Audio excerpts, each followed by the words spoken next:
Hello বন্ধুরা, তো আজকে আমি বানাবো মিষ্টি কুমড়ো দিয়ে ডিমের ঝোল। তো তোমরা কারা কারা খেয়েছো এই রান্না অবশ্যই আমাকে কমেন্ট করে জানাবে, আর আমার রান্না কেমন লাগছে অবশ্যই সেটাও তোমরা আমাকে কমেন্ট করে জানাবে। তো চলো, আমি আজকে মিষ্টি কুমড়ো আর ডিম দিয়ে ঝোল বানাবো।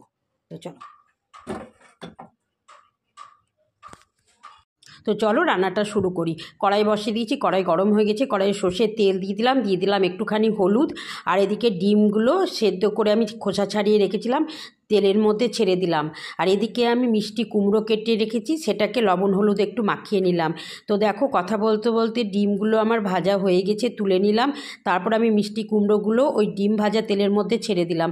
মিষ্টির কুমড়োটাও ভাজা হয়ে গেছে, আর তোমাদের পোস্তটা দেখিয়ে দিলাম এর মধ্যে পোস্ত বাটা দেবো বলে।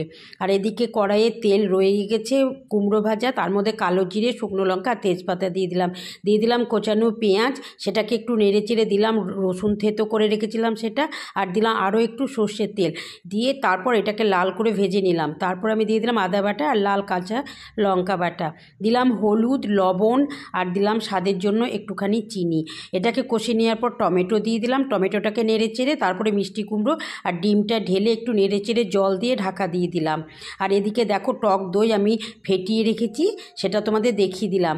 আর এদিকে ঝোলটা ফুটে উঠলে আমি ফেটানো টক দইটা দিয়ে দিলাম, আর তারপরে দিয়ে দেবো পোস্ত বাটা। তো দেখো, আমি পোস্ত বাটাটাও দিয়ে দিলাম। তোমরা এইভাবে ডিমের ঝোল মিষ্টি কুমড়ো দিয়ে বানিয়ে খাবে, অপূর্ব লাগে খেতে। দেখো, ঝোলটা ফুটে গেলে গরম মশলা বাটা আর ঘি দিয়ে আমি ঢাকা দিয়ে গ্যাসটা বন্ধ করে দিলাম। এবার আমি ঝোলটা ঢেলে নিলাম।